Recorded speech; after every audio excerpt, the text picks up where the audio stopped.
humans have free will? Or are we merely biological machines determined by our genes, environment, and other factors of which we have no control? Would the world be a better place if we got rid of the idea of free will? Today we'll talk with our Talbot colleague, professor and philosopher Greg Ganssle about these questions and a new book that is out called Determined, A Science of Life Without Free Will. I'm your host, Sean McDowell. I'm your co-host, Scott Ray. This is Think Biblically, brought to you by Talbot School of Theology, Biola University. Greg, this is a lot of fun. Been looking forward to this for a while. Thanks. We're going to dive right in and maybe frame this question for us. Some people might be thinking, an entire episode on free will. We don't mean the biblical theological question. We mean philosophically. Mm-hmm. But why does the question of whether or not humans have free will matter? Well, one of the strengths of this book that we're talking about is that Sapolsky actually realizes that if there is no free will, then there is no moral responsibility. Free will and moral responsibility are closely tied together. I mean, how can I be blamed for something that's not up to me? And if his position is right, that we are determined by our biochemistry and our environment and all of these factors, then none of my actions are really up to me. So he consistently argues that we should get rid of not just the idea of free will, but the idea of moral responsibility. So that's one big thing. Now, for Christians, actually for everybody, whether or not we have free will plays into what it means to be human. Are we really agents in the world that can make some kind of difference? For Christians, it's especially important because we're made in the image of God and given a task to cultivate the world, which implies that we act in the world and our actions make a difference. So there are a lot of reasons the question of free will is important. So, Greg, one of the things that struck me about the book was I first heard about the book reading the Sunday Los Angeles Times. Of course. When this was featured, it was featured very prominently in the newspaper when it first came out, and there were a couple of editorials in that same edition. One by our friend John Martin Fisher at UC Riverside, which is a very telling response to this. But my question is he tackling something new here? Is he giving us something new, or is this reworking of an old question? Well, maybe the answer is yes and no, right? It is the reworking of an old question. I mean, there have been what we might call hard determinists throughout the history of modern philosophy, and even in ancient philosophy. But what is new is his exposition of a lot of experiments in brain physiology that he takes to support his position. But people who are determinists have been around for a long time. So let's. I think for our viewers and listeners, it might be helpful just to set the landscape here. Okay. So there's a continuum from you have absolute free will folks on one end and hard determinists on the other end. What do we mean by the determinists? And then there's positions in the middle too. Yes, the compatibilist view. So just briefly explain what those are. We'll do a little vocabulary. Determinism is the view that every event is made necessary by previous events. Okay. And so technically speaking, if you knew the position and momentum of every particle in the universe and all the laws of nature, you could predict everything that was going to happen. That's kind of a picture of what determinism is. So it's a universal claim. It's a claim about every event.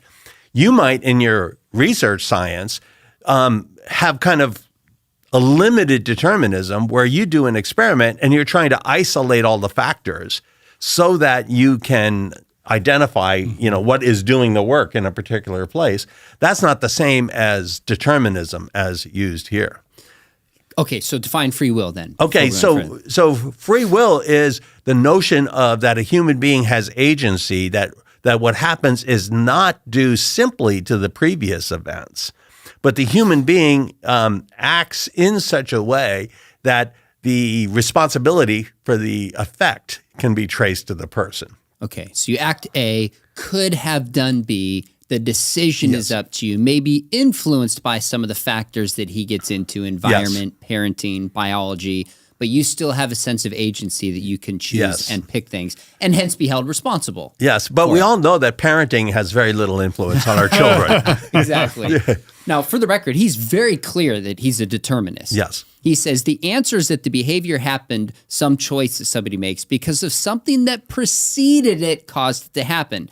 And why did that prior circumstance occur? Because something that preceded it caused it to happen. So in his view, it's dominoes all the way back, in a sense, to the Big Bang.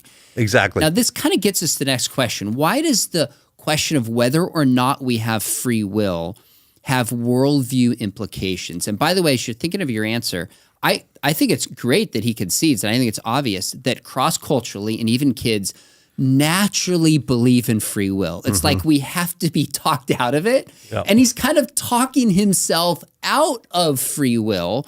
So that tells me he must have this worldview that he's bringing to the issue, trying to argue for something from. So what's that worldview, and what other worldview issues are at play with this question? Well, I think there are a lot of worldview issues. In the beginning, we talked about what it means to be human, and that's a part of anybody's worldview. And in his position, what it means to be human is essentially to be a cog in the machine, so to speak. Now, he's not denying that we have experiences that we like and this kind of thing, but we are not agents in the world, according to his worldview. His worldview is physicalist, right? The only things that are real are physical objects. And the only thing that does causal work is the effects of physical objects. And so for the human being, all the work is done by biochemistry, basically. Okay. So he says, I mean, he issues a challenge to the free will advocate that says, show me something independent outside of a neuron that actually causes it to fire. That's right. Yes, and the way he words that is really interesting. I won't be able to quote it off the top of my head, but it's if you can identify one neuron that fires as a result not of something previous, then I'll believe in free will. Well, I think the proper response to that is, well, if you can show me that every neuron, each and every firing is causally related to something previous, then maybe we'll have to believe there is no free will. But of course, nobody can do that experiment. His experimental findings are really broad, as they must be in biochemistry.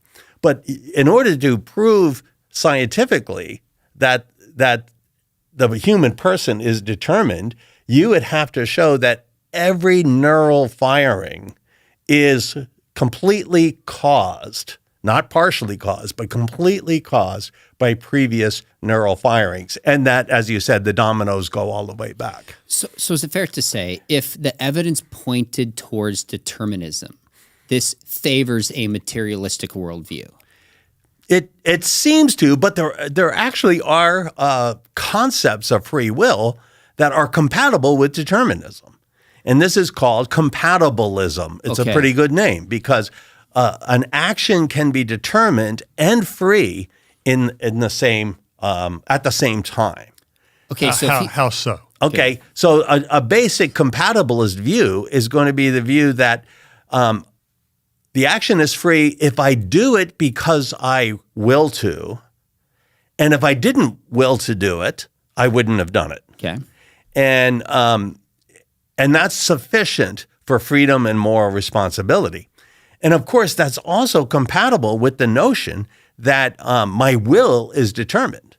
If determinism is true, what I want is determined. So I do an action because I want to, yes, but I want to do it because I'm determined by biochemistry. So the action is still determined. But people who hold this view of free will think it's still sufficient. I'm not doing something against my will, as if I'm tied up or someone has a gun to my head. I can still be free in those actions. So I can see our viewers and listeners saying, how is that not the person just wanting to have it both ways? Well, yes, I mean, I think that's a fair challenge. Now, it is the dominant view in the West historically. I didn't know that. Right? It came into Christianity through Augustine. And of course, he's specifically thinking about the theological question in terms of our response to the gospel. Is that something for which we have free choice? But it gets extended to all of our choices. And secular philosophers tend to have the same view. David Hume had this view.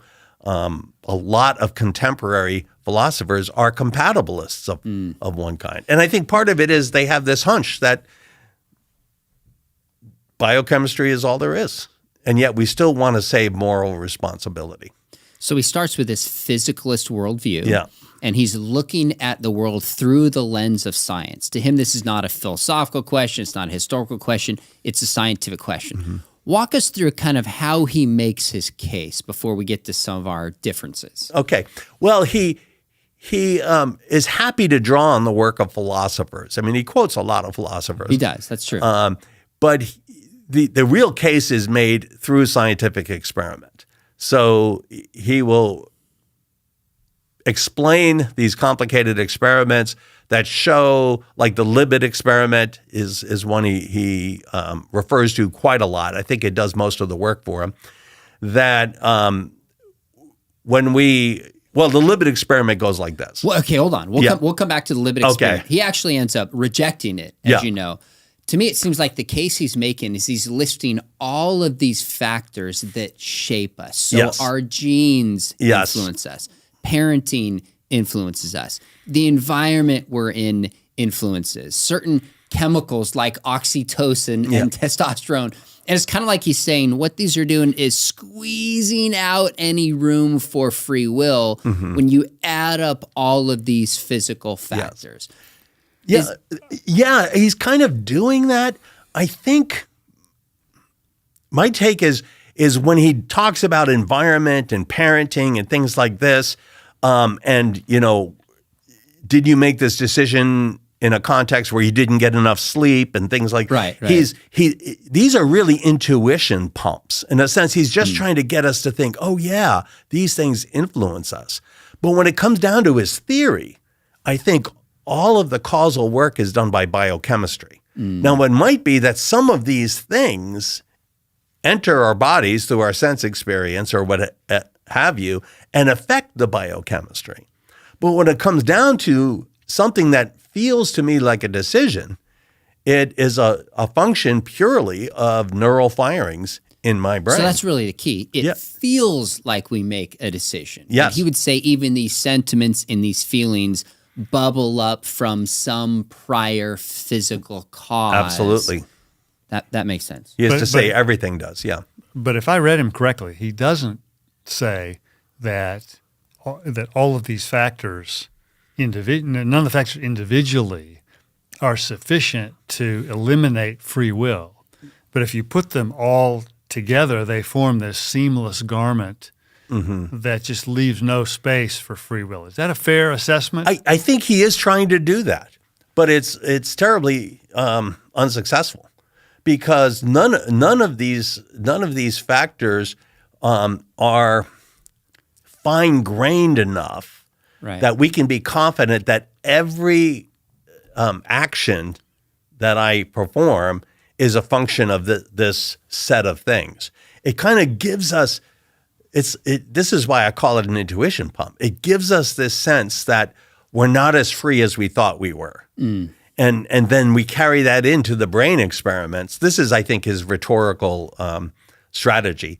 And we think, wow, ultimately, everything is biochemistry and biochemically caused. But we're ready for that conclusion when we begin to see, wow, my parents, where I was born, did I get enough sleep? There's environmental things, what medicines am I on? All of these things, I see how they affect us. Oh, go ahead. I think we philosophers have a technical term for this. Don't we call this the leaky bucket syndrome? Yes, I think we have lots of terms for it. That's a kind term. Yeah, but the idea is if you put a whole bunch of leaky buckets together, they're not going to hold water together. Right. And is that a fair critique? I think so. I think so. I think it depends. Does he really think these are the things that do the work? Or is he just trying to get us ready for the bio? I kind of looked through for a sentence that says it's all biochemistry, and I actually couldn't find it. But it seems clear by the way he does the exposition of these experiments of neural firings that he must mean something like that. Yeah, I mean, he does say that all these factors together squeeze out, like you put it, squeeze out the room for free will. Yeah. Now, we have to come back with something like this. To believe in free will does not believe that everything I do is a free action on my part. I can be determined to do things. And I can be in a situation where it might even look like a choice I'm making, but I'm not able to make a choice, whether it's through brain impairment or trauma. There are psychological things where I might not be able to choose something. So to believe in free will doesn't mean we have to deny the deep influence of all of these things. Right. It just means that there's sufficient freedom for moral responsibility. That's a helpful way to look at it. Really Like intelligent design, we don't have to show everything's designed. If one thing is designed, Yep. if one miracle happened, if there's one choice that we make, and a choice doesn't mean that these other factors don't influence us probably more than we realize, Right. then we have agency. So it seems to me like people make one of two mistakes. The mistake that he makes that says it's all dominoes, it's all caused, leaves no room for agency. Right. And then others ignore these factors as if we just choose and aren't influenced by our parents and these others. Both Right. of those can be a mistake. Yeah. Now, let me ask you this. I'm curious how much you find it contradictory or suspect to write a book which is appealing to somebody's mind to try to get somebody to change their position on something. And the book is full of shoulds and oughts, like we should get rid of free will. He could, in one sense, say, well, you're right. This book wrote itself. Even this book was caused to be written by chemicals in motion. And even writing should is just chemicals in motion. So that would be a consistent position that he would take. But I just find that hard to believe that he really believes that. Is there a contradiction there? Is there a tension there? There's at least a strong tension. And this happens on two levels. One of the level is exactly what you're saying. Why did he write the book? Right? How could a book persuade if there's no freedom? Now, he might have this view.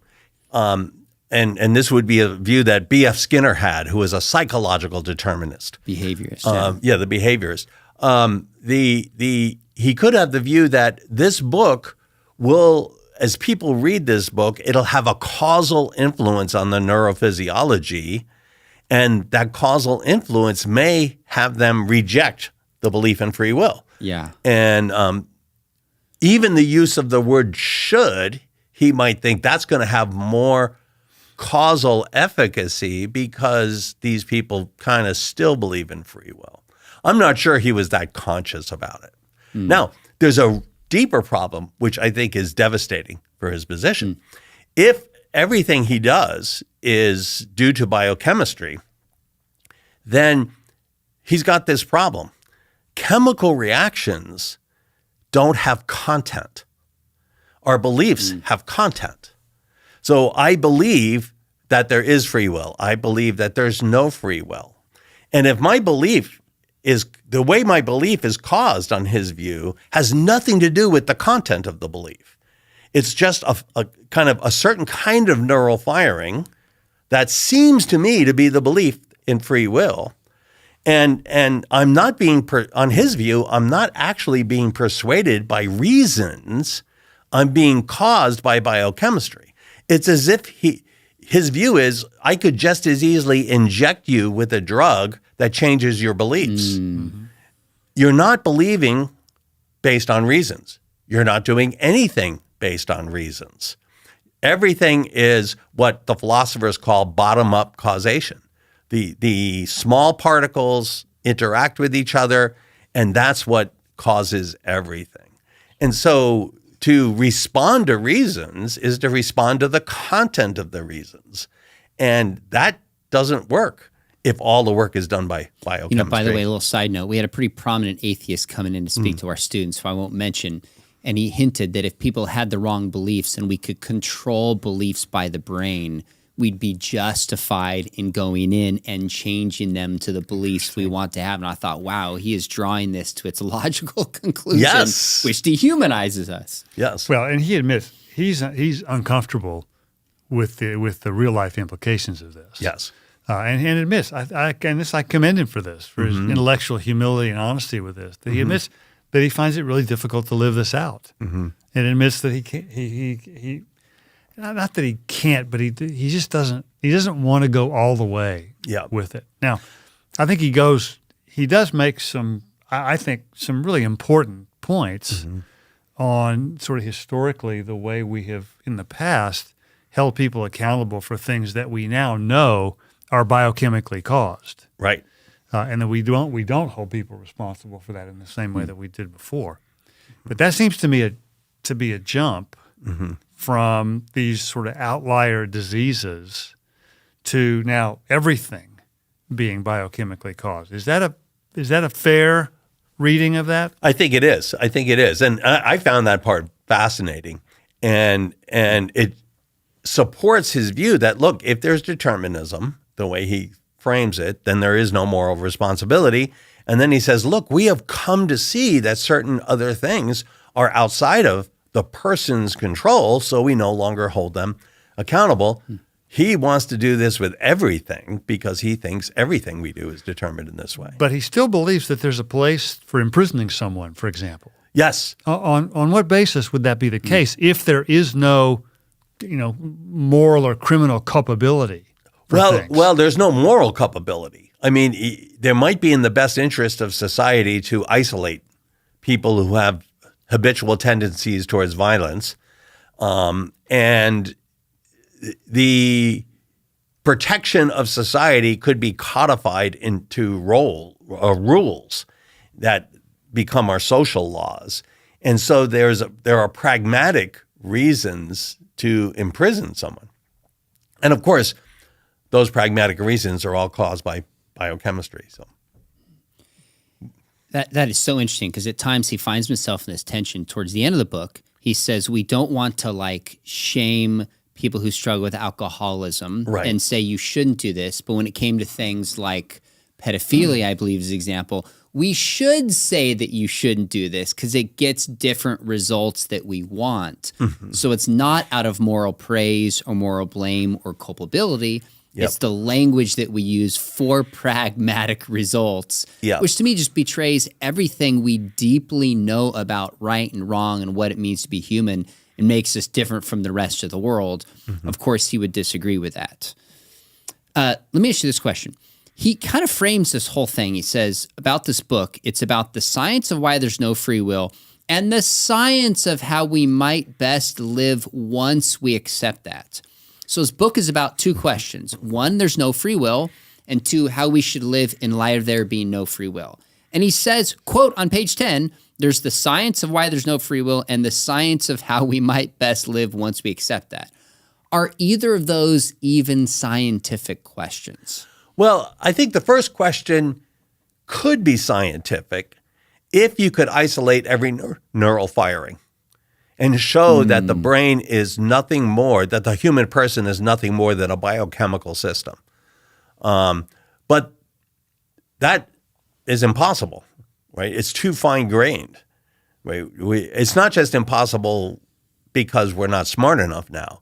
It's the kind of thing that there are too many neural firings per nanosecond to isolate them all.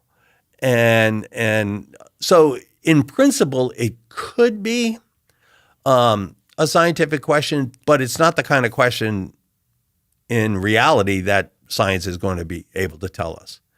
Now, how we should live, again, as you pointed out, he's using the should word. In light of this, the only thing science can tell us, it's actually not even a scientific question, is he makes the philosophical argument that if there's no free will, there's no moral responsibility. But that's really his only recommendation. no longer hold people morally responsible. Well, that's a very small slice of what it means to live as a human being. I mean, what is the best life to pursue? Where does beauty fit in, right? I mean, and to be fair, he's not giving a comprehensive view of human life. Of course. But there are a whole lot of questions lurking here that are not in any way scientific. Scientific at all. Let's go back. We mentioned the Libet experiments. He relies on those pretty heavily to establish his case for determinism. What is the Libet experiment? What exactly did it show? Well, the Libet experiment is something like this. You get people into a laboratory and you have a button to push. And you tell them at some time, push the button. Don't even think about it. Just push the button. And there's a very accurate clock. And afterwards, and they're hooked up to an EEG machine, so you can get the brain waves. And so the people push the button, and you can see by the clock exactly when the button was pushed. Then you have the person report when they willed or decided to push the button. So you have 2 timestamps. That's slightly before. I think he says it's 0.2 of a second before. But what the brain waves show is that even before that decision happens, there is what he calls the readiness potential, a region of the brain that fires, in a sense, being metaphorical, in anticipation of this decision. And what Libet thought was this readiness potential causes the decision. And so even my decision is not free because it's caused. Now, Libet himself went on to say this doesn't rule out free will because we have a veto power. Right? We can veto the readiness potential and still decide to push or not to push. That's the part he rejects. He thinks this shows that simply because the readiness potential happens first, it must be the cause, and not just one causal factor, but the entirety of the causal structure is. And in fairness to Sapolsky, he cites that many people use Libet to defend determinism, but he actually rejects it and says the studies have not been repeated, and he's not convinced that it maybe predicts but doesn't necessarily determine. I think he made a helpful distinction between predictability and determinism. So he looks elsewhere to make his case than necessarily the Libet experiment. So he has this quote. He says, "You can't successfully believe something different from what you believe." Another quote, he says, "It's impossible to successfully will yourself to have more willpower." So he says we can't will ourselves in more willpower. We can't force ourselves to believe something. And there seems to be something intuitive about that insofar as it goes. What do we have freedom over? If I can't choose to believe there's just a pink elephant in the room, what do we actually have control over? What can we choose? Well, the willpower one, anyone who's tried to a diet knows that's true. You can't will yourself to have more willpower. The thing about beliefs is I think it's helpful to make a distinction, and William Alston, who was my dissertation advisor, makes this distinction between having direct, immediate control over your beliefs and having indirect, long-term control. And I think Sapolsky's right. We don't have direct, immediate control of our beliefs. Someone can put a gun to your head and say, believe that George Washington didn't exist. Of course, you will say you believe he didn't exist, but you can't make yourself not believe, as you said, with the pink elephant.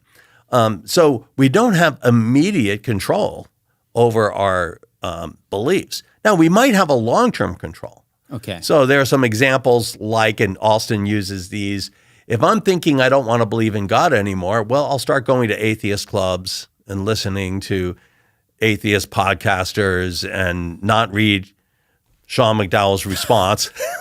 and over time, stop going to church. I can put myself in communities that make me more likely to form certain beliefs. And we know this in terms of our witness. We know that people who engage a Christian community are more likely to find the gospel as compelling over time. So we can have some kind of indirect control over beliefs. Might that be true for willpower, though, too? Like the diet example, if I go hang out with people who follow this diet, if I build in certain accountability, if I buy certain groceries, like there's things I could maybe over time develop more willpower, but not just flip a switch in the way that he implies. If you can't flip the switch, you don't have agency. Maybe there's a kind of long-term indirect agency in both. Yeah, I think that's right. And I think as Christians, we know this to be true because one of the fruit of the Spirit is self-discipline. And the fruit of the Spirit is developed in us in our cooperation with the work of the Spirit. These character qualities become more and more manifest. And as we develop self-discipline, in a sense, that's willpower, we develop it over time. And so I think that's true. So these are not the kinds of things that are what you would call paradigmatic free will issues. What I believe, or am I able to exert the discipline I need in the face of certain temptations? The flat paradigm of a free will choice is the chocolate vanilla case. You go to Baskin Robbins and you think, what ice cream should I want?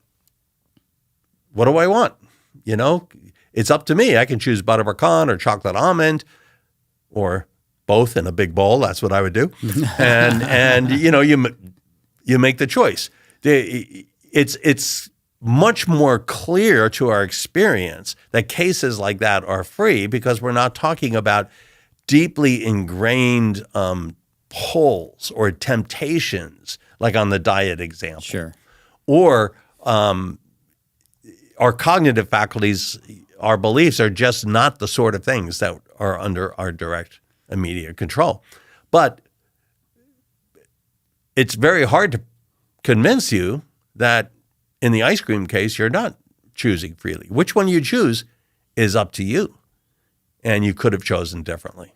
Although I'm open to the idea that my love for dark chocolate is completely determined. Well, and it could be. I mean, yeah, it could be that you think about the alcoholic who might freely choose to decide to drink and sometimes in excess, but then down the road no longer has the power to pull out of it. Mm-hmm. So we can habituate ourselves into certain practices, with certain practices, so that it becomes very difficult for us to break out of them. And that's both for bad things and for good things. Now I'm glad you mentioned that because he does touch on the good things too. Mm-hmm.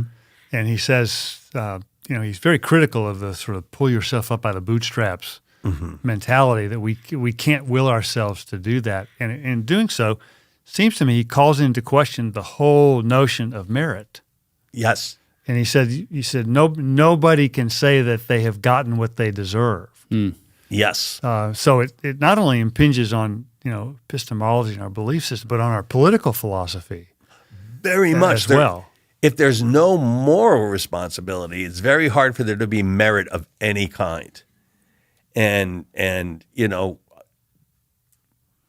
Bill Gates does very well. Well, he is the fortunate recipient of really good neural firings. There's nothing to do with him as an agent. Yeah. Now I'm open to the idea that there are people who have certain advantages, based on their upbringing, their parenting, a whole host of factors. And I think there's a argument to be made that there are people who have genetic advantages. Mm-hmm. I mean, we've seen these freaks of nature, dominate the world of sports for a long time. That's almost entirely genetically a factor. So and a lot of training and development with the genetic resources. Yeah. But I will never be able to swim like Michael Phelps did. Right. Or nobody will ever mistake me for Giannis dunking a basketball. And that's because the endowment my parents gave me has precluded that. Right. And there's probably not a lot of things that I was never going to play in the NBA. You probably weren't either. Fair enough. I won't argue that. And it's largely because of the genetic endowment that we got. Mm-hmm. So I think there is something to that. Yes. But are we reading him correctly that he wants to eliminate all forms of merit? I think so. I think if he doesn't, then he's being inconsistent. So he has to eliminate all forms of merit.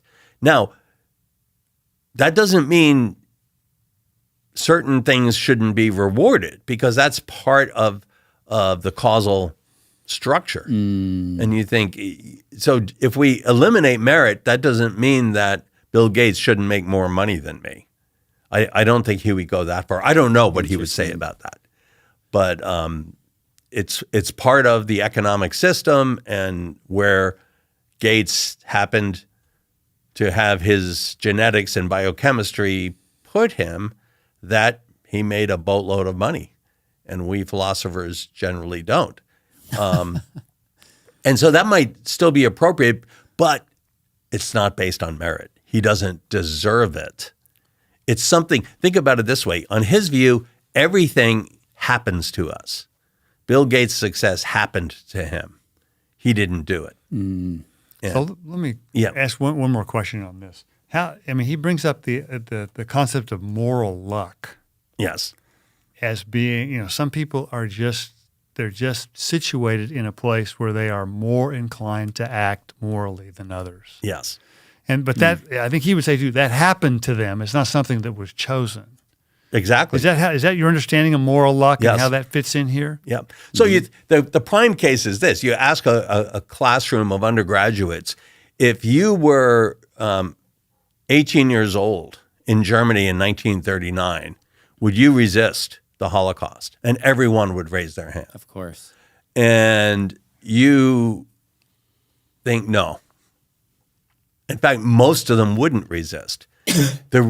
The only reason they have the luxury of thinking they would is moral luck, that they were born in a different place, so they can kind of see after the fact and that. But they completely underestimate the influence, and back to influence, of the social structure of the time.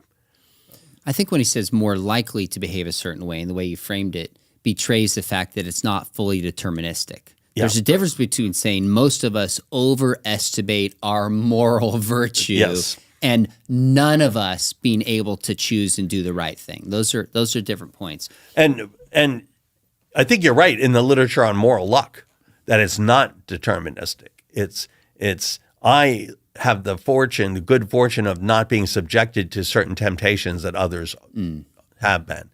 And just due to the fact I was born after World War II in America. But he's going to have to think it's determined also. Okay, so let's shift to a little bit of the positive case for free will. We've kind of poked some holes where we think he doesn't necessarily make his case for determinism. I wish he had developed this more in his book. He drops this line on page 13 about this person by the name of Phineas Gage, and he says he is the textbook case that we are the end products of our material brains. Now, if materialism is true, we would expect to see what we see with Phineas Gage, and I'll have you explain it in a minute. But materialism is not the only explanation. If we're actually souls operating through a body, we would also expect to see the same thing with Phineas Gage. So oftentimes he cites evidence as if it's solely for him when it's compatible with another worldview. So tell us what that story is and what you make of it. That's exactly right. So Phineas Gage in the 19th century was a construction worker, apparently, I learned this from his book, and had a traumatic brain injury. And the result of this is that his personality changed dramatically, so much so that one of his friends said Gage isn't Gage anymore. And so there's this brain injury and a dramatic change in personality. Now, like you said, he says that just shows that we are the end products of our brain. Yep. So some of our listeners won't remember this, but there used to be televisions that had antennas. And the antennas would pick up television waves that were transmitted. And that's how the information got into the television. So you could turn on their television and watch the Dick Van Dyke Show because that was the best show going when we had antennas. And but we also eventually developed televisions that had built-in DVD players. And suppose you take these two televisions and you damage the picture tube in each one, you would get the same results. There would be no picture. Okay. But it doesn't prove to you that there is no outside information coming in, like on the antenna story. And it doesn't show that it has to be like the DVD story. See, in the DVD story, all the information comes within that electronic system, and there is no interaction. Whereas the antenna story, we have outside information coming in. So that's more roughly analogous to the soul or the mind. The damage to the television set will have the same effect in both cases. And this is your point about Phineas Gage, that, well, if you have a traumatic brain injury, then the very thing that our minds use to interact and engage with our bodies is damaged. We should expect these kinds of results. So it actually has no evidential value for his view that we are the end products of our brain chemistry. So let's summarize this for our viewers and listeners. You believe in free will because fill in the blank. Fill in the blank. Well, there's a couple of things, okay? One, he says no free will, therefore no moral responsibility. I say, well, there is moral responsibility, therefore there's free will. And each one is philosophically, logically, equally appropriate. And so you think our moral intuitions clearly tell us that there is moral responsibility. It would be a dramatic picturing of what it means to be human to deny moral responsibility. And he kind of admits that that's the case. So if the science isn't as good as he thinks he is, why give up moral responsibility? Which am I more sure of? That we're determined or that we have moral responsibility? I'm much more sure that there's moral responsibility than that his story is true. So that gives me all I need to say, therefore, there has to be sufficient freedom to ground moral responsibility. So that's the first thing. That's a good piece. Go ahead with the second thing is our experience of deliberation makes the most sense if we have moral responsibility. Now, it's not impossible, if he's right, that we would still have this experience, but it actually makes more sense. We experience ourselves choosing. And that experience, just like I experience myself seeing the cup, well, it gives me good reason to think the cup is there. I experience myself choosing. And then, of course, theologically, we know that God created us in his image and gave us a task to be fruitful and multiply, fill the earth and subdue it. So the creation mandate requires that we can act in the world, and we represent him acting in the world. We are not just causal chains through which he acts. He created independent agents. So those are three reasons why I believe that we have free will. That second one is interesting about deliberation, because even if you go to like the ice cream, you didn't choose to like dark chocolate. Right. But when I go to an ice cream store, I can go, well, maybe one costs more than the other. Maybe one has more calories than the other. Maybe I have a friend who will think something different if I buy strawberry. Like there's all these factors, whatever. We actually do choose, and we have a direct experience of that. So I think some of our colleagues, like J.P. Moreland, argues that you're going to have to give me really good evidence to talk me out of that. Yes. I'd add a fourth on top of that is the experience that we also have passive thoughts and we have active thoughts. We're aware of thoughts that come to us passively, but also thoughts that we generate. There's a distinction in our experience between them.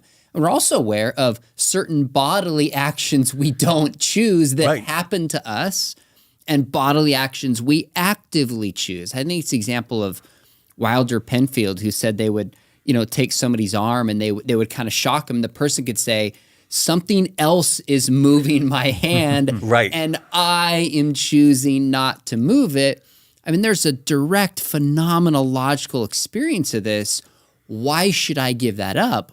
When it involves losing moral culpability, you're going to have to give me a really, really good argument.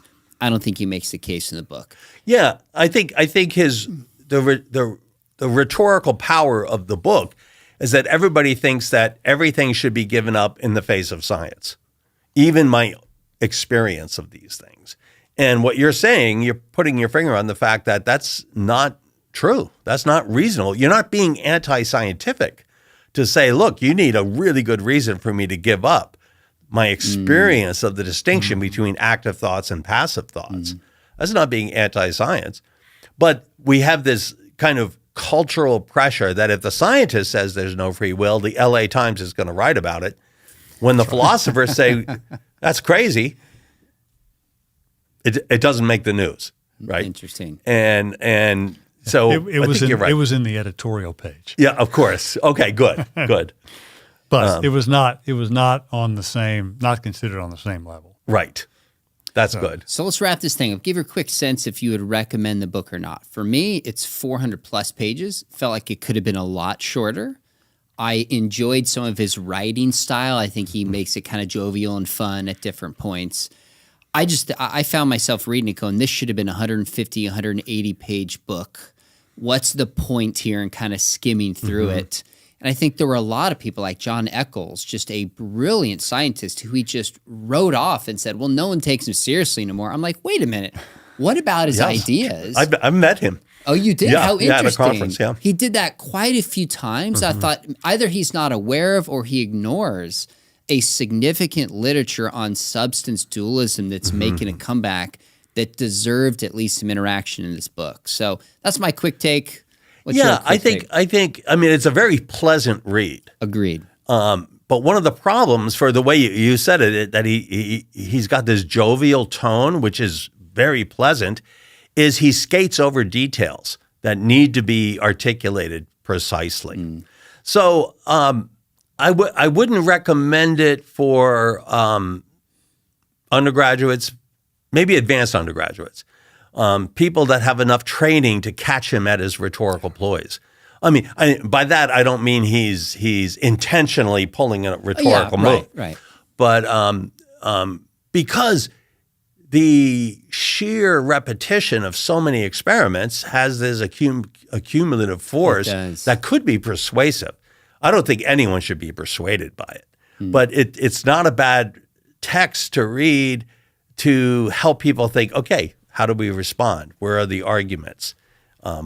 Where is he overstating his case and this kind of thing? So fair enough. I would not.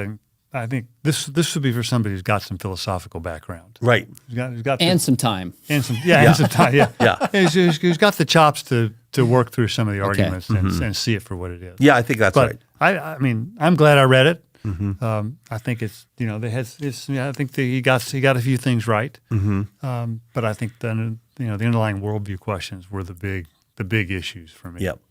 Fair enough. Good. Dr. Greg Ganssle, thank you for guys. joining us. It's It's been been so helpful. Great fun. conversation brought to you by the Think Biblically podcast. If you have questions or comments or suggestions, email us at thinkbiblically@biola.edu. And if you want some more discussion with folks like Dr. Ganssle, do it.